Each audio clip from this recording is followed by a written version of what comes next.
Hi, I'm Adam Zagoria of zagsblog.com and sny.tv.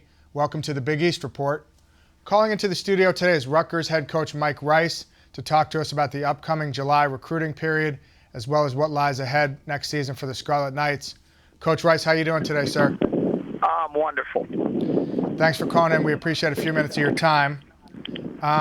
So you got a top 15 recruiting class coming in there on the banks next year, a lot of heralded freshmen, but obviously the Big East is a league where veterans generally prevail.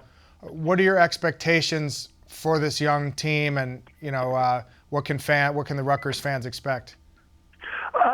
They can expect to see a different athlete anyway out there, and a lot more of them. As a lot of people know, we only had 8 scholarship players, so numbers were an issue, but lack of size and athletic ability was also an issue. And so I think we've remedied that pretty well. My staff did a tremendous job. And one thing I know, our layup lines, I don't know if they're any good, Adam, but our layup lines will look a lot more impressive. Obviously, bringing in 2 young point guards with very impressive pedigrees. Myles Mack from Patterson, who played for Bob Hurley, won the Tournament of Champions last year, and then Jerome Seagears from the Washington, D.C. area. I had a chance to speak to Jonathan Mitchell. He was very impressed with Seagears. How do you approach it with 2 guys who kind of play the same position? I know you like to sometimes have multiple athletic guards in the backcourt. Yeah, just something I like to do, and it started kind of at Robert Morris, where I had multiple guards, and so you can kind of throw Eli Carter, who has the ability to play point guard. They all have the ability to create for others, create their own shots, and really cause havoc in transition. So, as long as they persevere through this season and kind of focus on just improving and not making the same mistakes over and over again. And I think they're going to, physically and skill-wise, I think they're ahead of a lot of other guards that I've had, or even the guards I had last year. That they're able to do things. What they're going to be missing, what I had last year, is Mike and James. They were they were battle weary. They understood how to win in the Big East and how to kind of compete. And so if I can expedite their learning process, I think we're going to have a very, very, very good backcourt, not only next year, but for the future. Yeah, I mean, obviously Myles and Jerome, not the biggest guys in the world, especially Myles, a little undersized, but they come from winning programs. You play for Bob Hurley for a year. You play for DC Assault. How much does the winning tradition and that factor into what they bring to you? Well, I think there's something to be said with that. They're used to winning. They understand how hard it is to be successful in the preparation that goes into being successful. So they've certainly, and that goes on with Derek Randall, who was at Patterson Catholic, and Greg Lewis at St. Francis. We've got a group that's used to winning. And with our veterans, kind of the change in mentality, this 4 or 5 weeks, it just looks like a different team with the sense of urgency that they have this summer compared to last summer. And maybe that's, some of my inexperience as being a first-year head coach in the Big East, not completely understand what I'm getting into, but I think we're getting a lot more accomplished this summer. Obviously, Mike, you're going to have to rely on your few returning guys, one of whom is Gilvydas Baruta, who's playing for the Lithuanian U19 team this summer. They beat the USA, the Americans, the other day. Tell us about what he's doing this summer and what you expect from him. Yeah, and one of those things, we're kind of torn about Gilvydas going over and playing, but it was, he had talked to me the first time I talked to him. It was almost tears to his eyes that I wasn't exactly embracing him going over and playing. It's just such an honor to play for your country, especially in smaller countries like his. And so we're excited that he's getting that opportunity.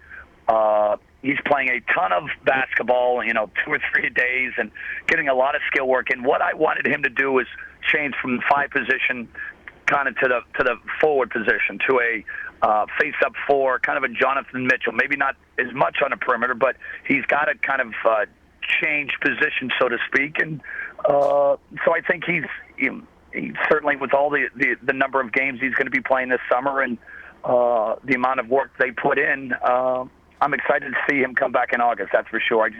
They don't take the lifting aspects and building your bodies up as much as the Americans do, and certainly in the Big East.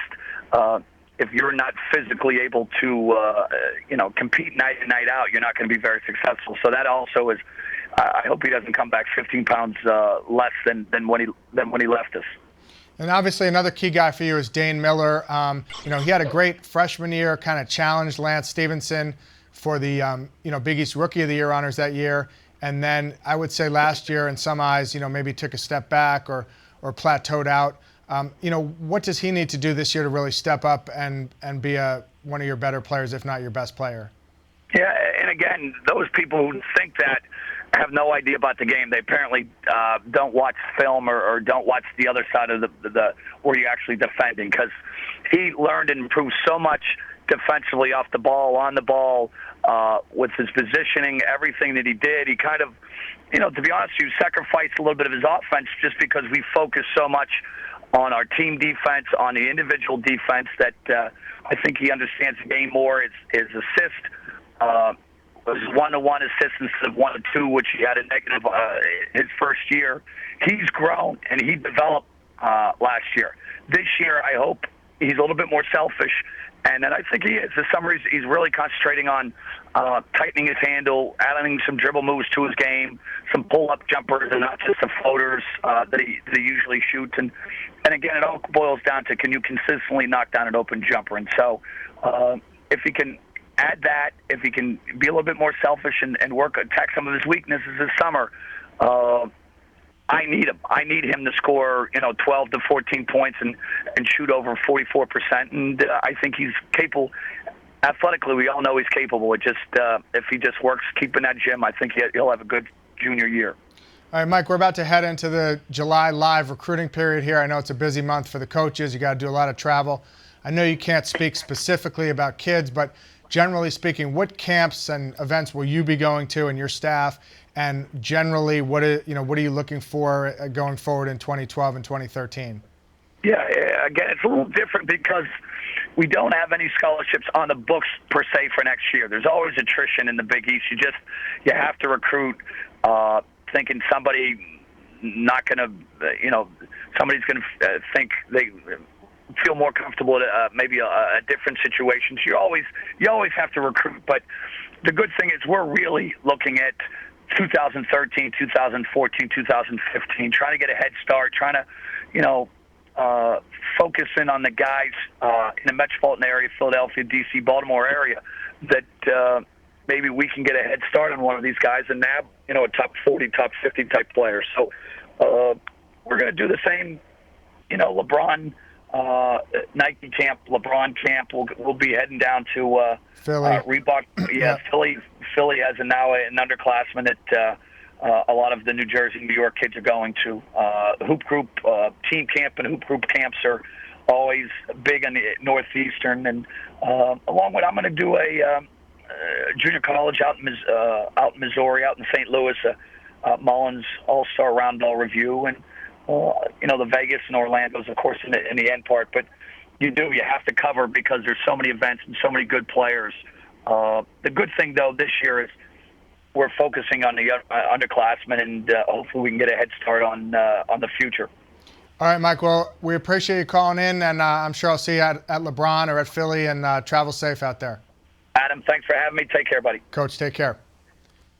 Be sure to keep checking in at zagsblog.com for all the latest recruiting news and notes. Thanks for watching. We'll see you next time.